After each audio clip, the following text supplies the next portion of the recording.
This morning, we've learned that a 13-year-old was the one behind the wheel of a truck that hit and killed a van carrying a golf team, including the son of a Westminster family. After the pandemic closed their doors for 2 years, they're back and better than ever. The Coors Brewery is reopening with a few upgrades. Again, just getting that experience and understanding how hard you have to play. The guys in green didn't get so lucky during round 1 of the NCAA championships in Indiana, but they're not letting that stop their shine. 9 News Morning starts right now.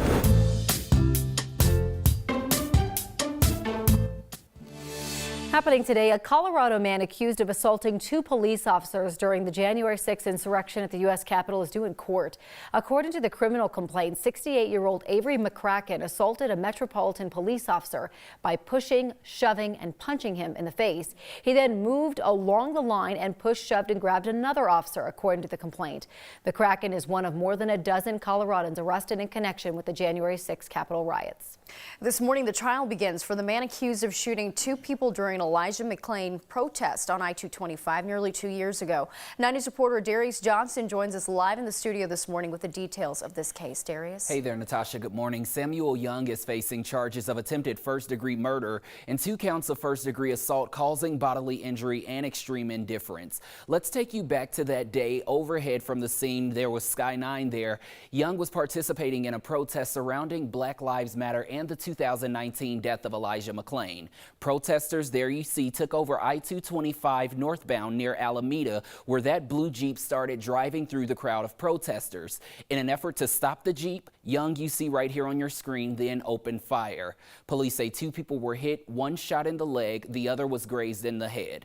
Natasha, his trial begins at 8:30 this morning at the Arapahoe County District Court. All right, Darius, we'll be following that. Thank you. Well, good morning. A lot to get to on this. A slow reveal from Miss Corey Rose. That was very dramatic.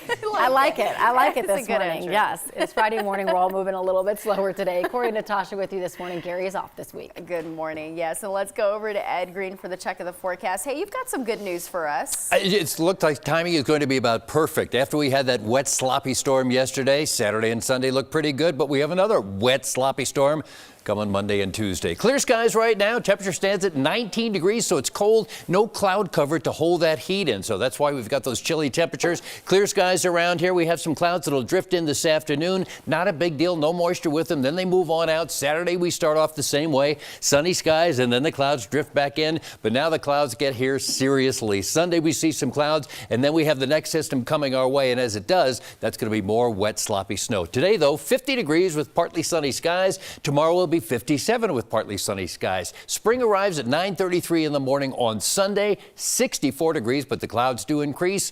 And then here comes Monday, 38 degrees. Yesterday, kind of like the same thing with a chance for that rain, sloppy, wet snow.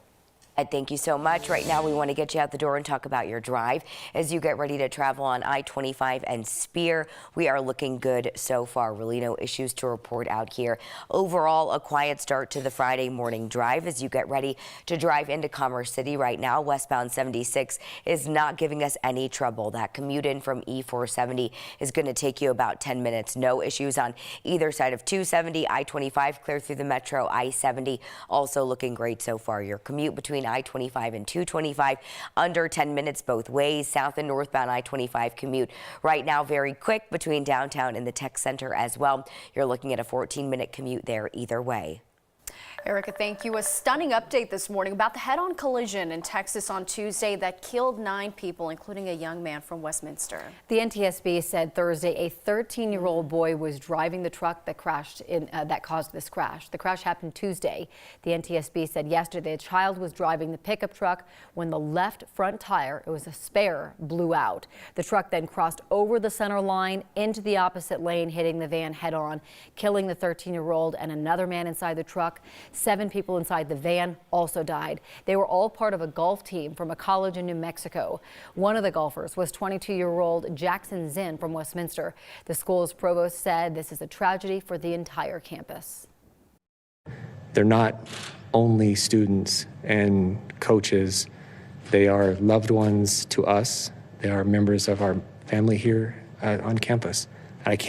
You're going to hear that word over and over and over again. It's the Mustang family. We truly are a family. And when we lose when we lose one, let alone seven, you can imagine what that's like if you were to lose seven of your family members in one accident. You can imagine what that's like. Just horrifying. North Metro Fire says one person died in a house fire in a neighborhood in North Glen early Thursday morning. 4 people escaped that fire, and crews say that they put the fire out quickly, but there's still a lot of damage to the home, so the family will be displaced for some time. They're getting help from local victim services. We spoke to one longtime neighbor after the fire happened. Everybody should care about one another and love one another, you know. But this is something to go through. Nobody has any idea unless they've had the experience. My prayers are out to that family. Investigation. One person died in a house fire Thursday morning as well in Lakewood. It happened just after 5 in the morning. When West Metro Fire got there, they say that the home was just fully engulfed in flames. Crews started protecting neighboring homes so the fire didn't spread. Then they stayed on scene for hours, putting out hot spots. West Metro Fire tells us the size of the fire made it not only difficult but dangerous for their crews and neighbors. There was some concern about a possible structure collapse at one point, and that is still a concern right now just because the house is totally gutted. From the back side, it's pretty much gone. The brick is standing still in the front part of the house, but there is going to be a possibility that the rest of the structure could collapse. Yeah, that's just the face of the house. That's brick that was standing. Everything else was gone behind it. The cause of the fire is now under investigation. They say it could take weeks, even months, to get to the bottom of what happened here. A local snowboarder died in an avalanche south of Telluride on Thursday. The San Miguel County Sheriff's Office says 29-year-old Devin Overton was found after someone found evidence of a fresh avalanche. He was eventually found buried under the snow. Overton was sponsored by Venture Snowboards. His bio on the website says he was a passionate snowboarder since the age of 6. On the website, Overton said his greatest accomplishment was all of the amazing places that he's ridden in his snowboard.